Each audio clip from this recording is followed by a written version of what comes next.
Hi, everybody, and welcome to Reimagining Main Street. I'm Laura Richards with SBI, and I'm here today with Patrick Lee. Hello, everybody.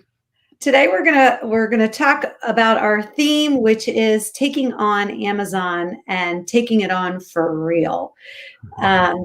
So Patrick had this idea, the genesis of which was a dream. So like many of us, lots of good things come to us either while we're asleep, when we first wake up, or in the shower when all the things that our brain is doing subconsciously seems to ferminate and take root. So Patrick, first, why don't you tell us about what was this epiphany, and we'll start talking about how that solidified into small businesses taking on Amazon. So I think it's funny that you call it an epiphany because this literally happened last night. So I'm not sure that we've pressure tested it that much, but I did wake up in the middle of the night and had this vision of clarity as to, okay, I know what small business needs to do to be able to take on Amazon. And I felt so energized by it and so certain that I got up and started actually taking some notes because, this is going to be a good idea. So when I brought it up to Laura today, after looking at it, I wasn't sure. And she's like, no, I think that sounds pretty good. That's kind of neat. Let's do something with it. So here we are brainstorming it. But essentially I woke up and I recognized that, the competition with Amazon for small business in convenience and in the products offered and in ease of use, it's also sadly a logistical nightmare for small business, right? I mean, small businesses, even if they have an e-commerce site, it's hard to find.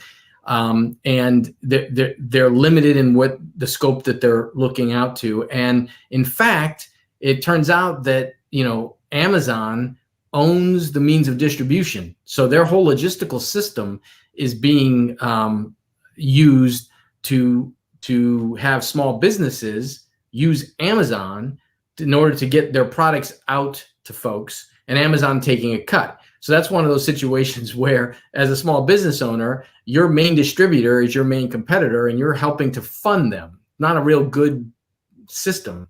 And what was kind of funny about it was when I woke up in the middle of the night, I said, Amazon.com. You know what? Amazing.com. That's going to be the competitor. It's Amazon.com versus small business Amazing.com. And so I'm all excited about that. And I tell that to Laura. And of course, she's smart enough to go look it up. And the funny thing is that, of course, Amazing.com is going to be owned by somebody. But in this instance, it's owned by Amazon. And in fact, it's their platform for recruiting small businesses to come sign up with them in order to ship out their products. So talk about kind of a funny little thing. We're going to have to rename it. But my concept at the time was Amazing.com. Yeah, that was a pretty big coincidence. Let's just put it that way. So maybe it was working around back there in the subconscious somehow. But one of the things that I thought was really interesting about the idea when you started talking about it, what got me excited, is how existing infrastructure would be tapped into in order to create this thing that small businesses could leverage to actually compete with Amazon. So talk about that infrastructure and how you see that coming together. Well, my first thought was, right now we have a whole bunch of crises going on, right? They're everywhere. And one of them is the U.S. Postal Service and its constant need for bailout money from the government. And it's searching for a more, shall we say, efficient and current purpose, right? And it needs revenue streams. And so what I'm looking at is I'm thinking, okay, well, as a distribution network for small business, post offices make some sense. They're in every single zip code. They're in every tiny little small town. They're set up in a way that they actually probably interact more with like local community and a small business community than does virtually any other entity out there. And so it makes some sense to team up this small business effort with the Postal Service. Gives them that revenue stream. And it also provides a bunch of infrastructure, because think about this for a second. The post office is in every little tiny town, and it's everywhere. If you go into, you're in one of those sort of backwoods communities somewhere in West Virginia or Mississippi or someplace, and you're not in a population center, you're in a small town, maybe there's 300 people in that town, and there is a post office. And I think that post office actually provides identity to a lot of small communities. And you see that when the post office tries to close some offices because they're inefficient and all, a lot of these communities end up protesting and reacting and stopping that from happening, because having a post office provides some sort of legitimacy or identity to these communities. So it's already ingrained into the local communities. And it provides that logistic framework that we need to compete with Amazon, right? The post office can deliver anywhere. Now, of course, small business can ship anywhere. I get that, but that's not what we're talking about, right? What we're talking about is the idea that can we make a cooperation, a co-op of all small businesses across the country, okay, and have all of their products online, and we'll talk about what that looks like in a second. And what happens is that there's a search. So if somebody goes in and they're like, okay, I'm going to search for this, they search on our Reimagining.com, which we're renaming, and they come up with, okay, these 17 small businesses around the country have it, right? But there's a second search, and that second search is to help us with the logistics and the cost of this whole thing, because the second search goes by zip code. So we're trying to search based on the cheapest shipping through the Postal Service, right? See if the product is within that range, and then allow the buyer to choose from those that are carrying it. If it's not there, go out one circle out, see if it exists there, and continue to do that to create efficiencies around the costs of shipping, right? So you've got this cooperative of all small businesses, everything they're selling in one place, and then using the logistic system of the post office by zip code and by proximity to the buyer to reduce costs and create this distribution concept.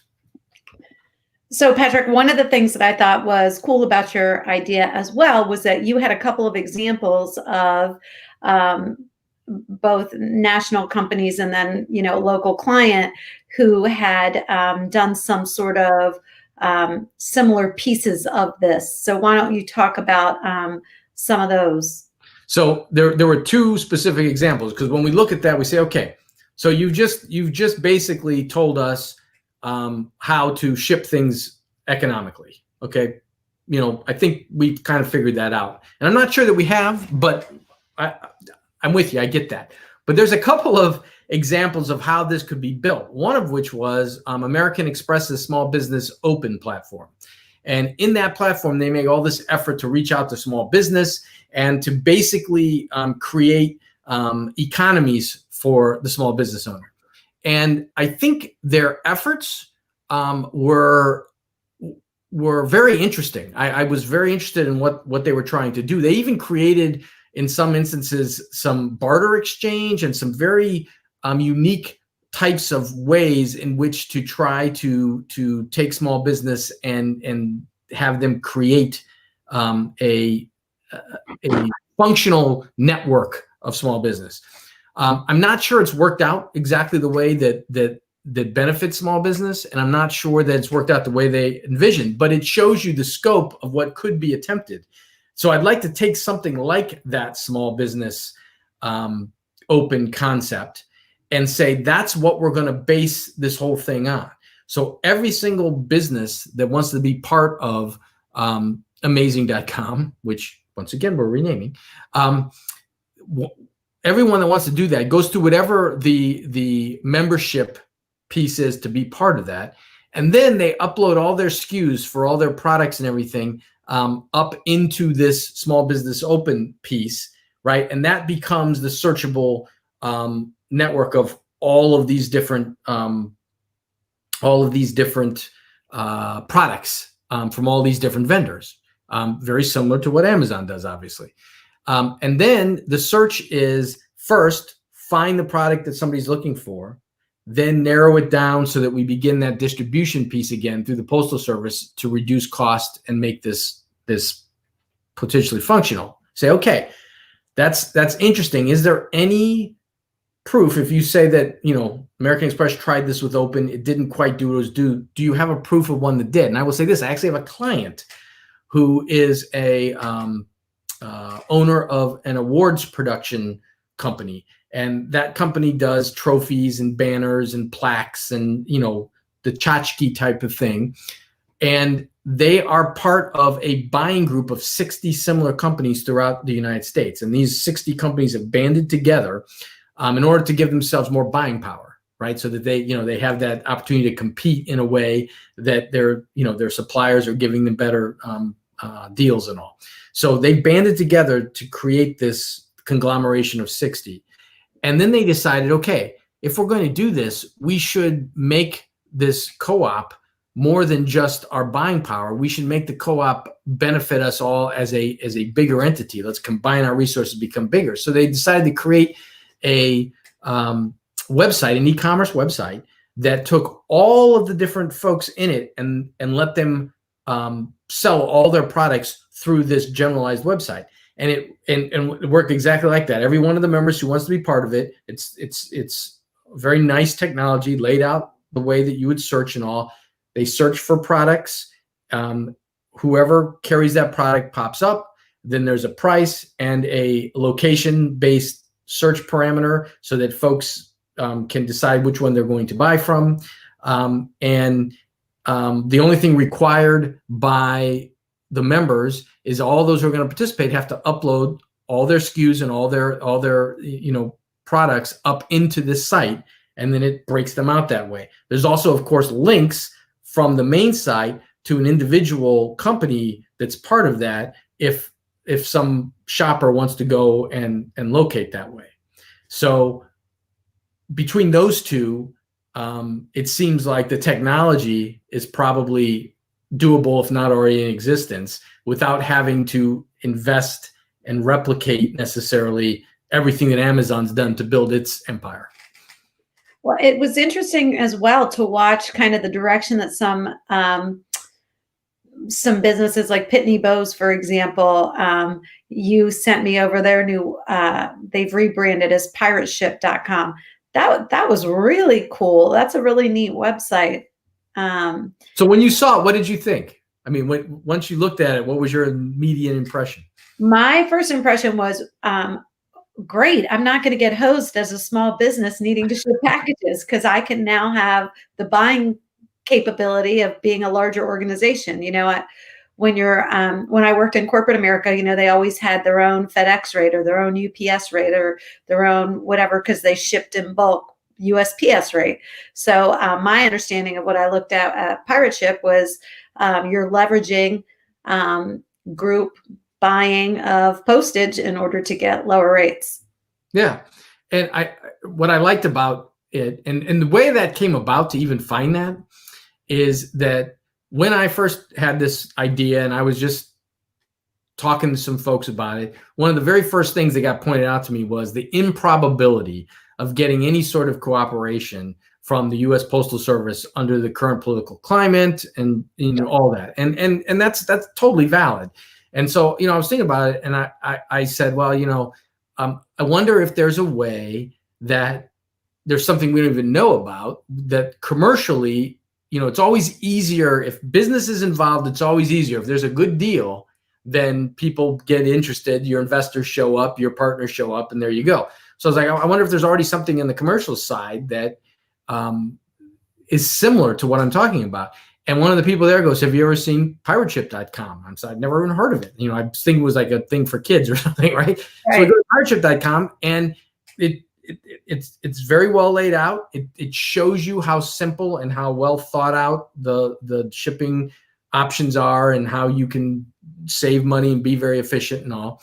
And my very first thing I thought was, I wonder if that's Pitney Bowes. And then, of course, it was Pitney Bowes. So it was interesting.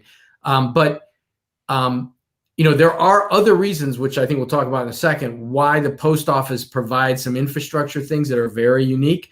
But it just shows you that between, American Express and their open platform, these co-op e-commerce sites, and something like Pitney Bowes, this can be probably constructed in many different ways. It doesn't have to be my original idea that I woke up with. I can't help but see all the headlines about the Postal Service, so I'm sure that was flowing in my head the whole night before this idea came to me. Well, one of the things that's interesting about your idea is there's a lot of real estate that post offices have that isn't currently being utilized, or it's underutilized. And so the idea that you could leverage that a little bit to create spaces in addition to services, I thought that was a great idea. Well, if we're gonna make this a true alliance and not simply a, hey, let's ship through the Postal Service at the lowest possible rates, right? Which is already available to you. If we're gonna make this some kind of huge cooperative, have buying power with the Postal Service, become actual partners, then it makes a lot of sense that we partner up not just with their logistics, but with their infrastructure. The Postal Service has a whole bunch of infrastructure that has not been retrofitted very well to any real uses. I mean, P.O. boxes, we have these big lobbies filled with P.O. boxes. I'm not sure that they're that necessary any longer or even desirable. You're set up with large amount of space, not just for processing, but for handling clients, which when you had to go to the post office previously made sense. Now that you can do most of your postage stuff online, why do you need all that space? So what if it got retrofitted? What if the Postal Service used all these locations in all these communities and set aside a portion of the physical brick and mortar space for the amazing.com, once again, we're going to rename it, office space. So all the small businesses locally or small business owners passing through that need to go operate, you go to the post office and there is an operations center for small businesses, right? And, this, and we don't get into the economics of it, but, well, how does it pay for itself and so on? Well, we're already paying for the Postal Service. We're already, tax dollars are being given to the government, and then the Postal Service is being funded, bailed out, etc. Right? And the Postal Service doesn't, they rent out P.O. boxes, but they don't rent out any of that space. That space is there for your utilization in order for you to buy stamps or postage and ship something, which then pays for it. Well, it's the same setup. So why you have your packaging set up with everything necessary, and some of them have similar things, but this would be specifically designed so that a small business owner could show up, build, ship, do everything they needed to do in space that was workable, or just simply stop in, sit down at a desk and do this, because this would be a formal alliance that under the umbrella of whatever we're going to rename this concept. So a couple sentences back before we got on this paragraph about postal services, you were talking about some people who you kind of mentioned the idea to, and they were, poo-pooed it, and, oh, you'll never get to work in this political climate and blah, blah, blah. One of the reasons we wanted to do this podcast today is to talk about the importance of sharing big ideas and thinking big, because just tinkering around the edges is never going to help us do something like take on Amazon. So talk a little bit to our listeners and viewers about why thinking big is essential to small businesses thriving in the economic conditions we have today. So I was reading a book, and in the book, they were talking about the desires of most folks in terms of their life. Right? Like, what is it they want to do? What is it that they are striving for? And the book made the point that not everybody, in fact, the vast majority of people are not budding entrepreneurs. They're not folks with these big, giant ideas that they get excited by and they're chasing. Most folks want stability, right? They want work, they want a home, they want a family, they want to do the basics, and they want to be able to do the basics and enjoy it, not have a ton of pressure, right? So what happens though is when you're motivated by stability, stability is stability, even stability in of things that aren't something you necessarily want. Remember, the devil you know is better than the devil you don't know, right? So this idea that in order to enact change, you've really got to push and show it, because most folks are not thinking at these great change ideas. They are thinking tinkering around the edges. But it struck me that the environment we're currently in, with COVID, this election going on across the world, all the stuff that's happening, climate change, all these different things that are impacting us in various ways, there's a great pent-up desire for change. And I think most folks don't even know what that looks like. They know how to say, I don't like this, or I'm protesting this, but I don't have an alternative. Well, the only way for alternatives to be created that truly change these monolithic things, like change them, is if we're open to really taking on big, different ideas and seeing what it morphs into as we struggle with it, right? Because I was thinking, I came up with this idea. I've got the Postal Service, I got this, I got that. If we were to actually embark on doing this, I can guarantee you how it will look once we get to whatever that end is might bear little resemblance to this idea that got it started. And I think that's the big takeaway for everybody, is don't be scared of the big ideas. Don't just shoot them down because they sound worrisome or, oh, that'll never work. They lead to things. And for you small business folks, you are that percentage of the population that does have budding entrepreneurial stuff going on, who can appreciate a really good idea, or how could we do that? If you're not going to embrace this concept of new ideas, big time change, shaking things up and really shaking things up, if you're not going to buy into it, then it's never going to happen, because you should be the vanguard of that. Thank you, Patrick Lee with the Spark Business Institute. That was really well said. And thanks everybody for listening today to our Reimagining Main Street podcast. I'm Laura Richards, and we will see you next time. Bye, everybody.